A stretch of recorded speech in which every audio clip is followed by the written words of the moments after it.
Hi again. Since I released the video, A Mind-Body Approach to Protracted Withdrawal Syndrome, I've received a number of public questions, comments, and private messages. So I thought it might be a good idea if I make more videos and expand upon this approach that takes protracted withdrawal syndrome and reframes it as the mind-body syndrome, or TMS. And in our situation, what TMS means is that persistent withdrawal-like sensations are a learned phenomenon caused by psychological stress.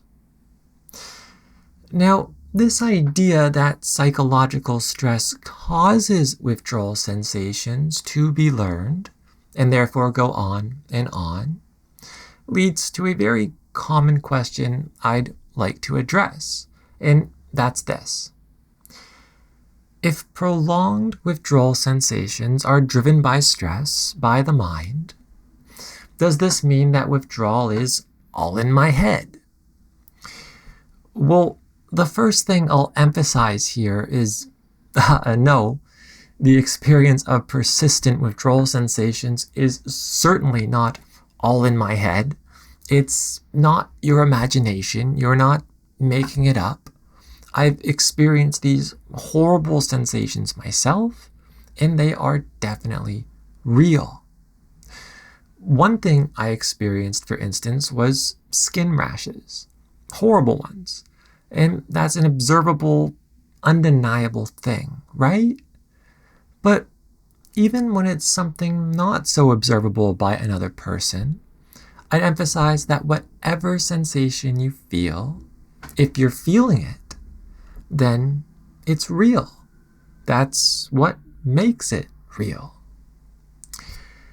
Now, that being said, there is a physiological process involved when it comes to learning withdrawal. And to put it very simply, that's this. Whenever we spend a lot of time on something, give it our attention, like our fearful attention on withdrawal, the brain reorganizes itself to prioritize this experience, to learn it, to commit it to memory.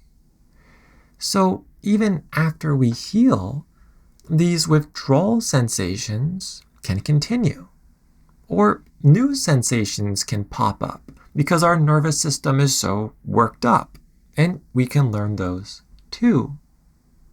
To be clear, all these sensations are still real, but they're not literally withdrawal. Instead, protracted withdrawal is often like a memory. And like all memories, they have to get triggered so we remember them. And one way our memories, like withdrawal, get triggered is through conditioning. For instance, a key one for us is emotional conditioning.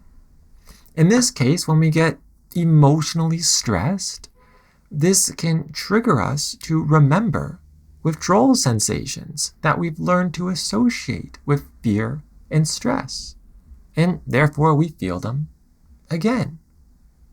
If we're really stressed, we probably feel these sensations a lot, and this probably makes sense to us on some level. We might have noticed some relationship between withdrawal and stress. I certainly did. Things would flare up when I got angry, for instance. Physical sensations would happen. Then my anger could quickly turn to terror. Other times, however, our stress is unconscious, and there's unconscious or repressed emotional activity going on all the time. So we don't know why we're feeling withdrawal, and it can be confusing and hard to make that connection. Also, another tricky thing is that it's possible to learn to feel withdrawal in association with an environmental trigger.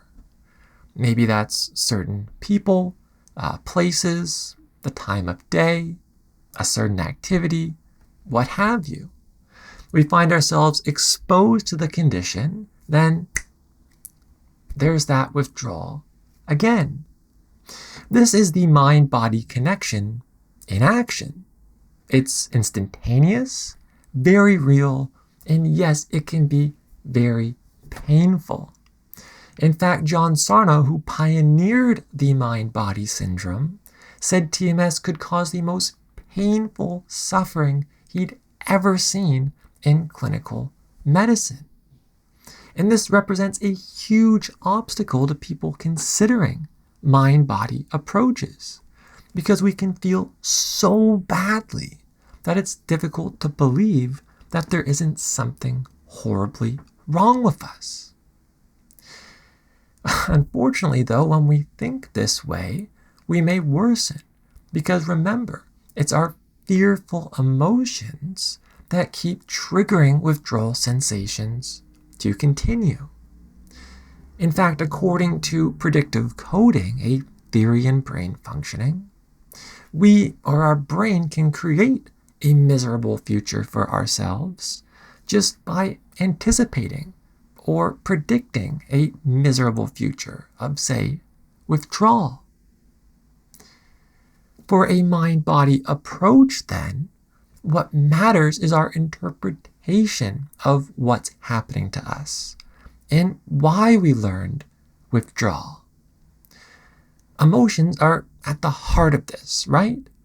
And people who tend to learn syndromes have often experienced trauma or ongoing hardships, including maybe psychiatric abuse. Now, this is important in part because the brain evaluates a present threat with our past experiences to see how it should respond. So if we have a traumatic past or maybe something stressful happened around the time withdrawal started, the threat of withdrawal is going to recall these old feelings of danger and make us feel even more fearful and form a deep well of emotions for withdrawal to feed off of. John Sarno even said that our unconscious mind makes us focus on pain, or in our case, withdrawal, to take our conscious mind off our deeper emotions that are just too overwhelming for us to deal with. But once we start acknowledging that what's causing withdrawal to persist is our mind's stressful responses to our lives, we can reframe withdrawal from a scary physical disorder to simply brain-based learning, or the mind-body syndrome. This way we can start processing things differently. And then the brain literally reorganizes itself to reflect our new understanding, and we can unlearn these horrible sensations. So yes, there is a physical brain component to learning withdrawal, because the brain is very neuroplastic and adaptable.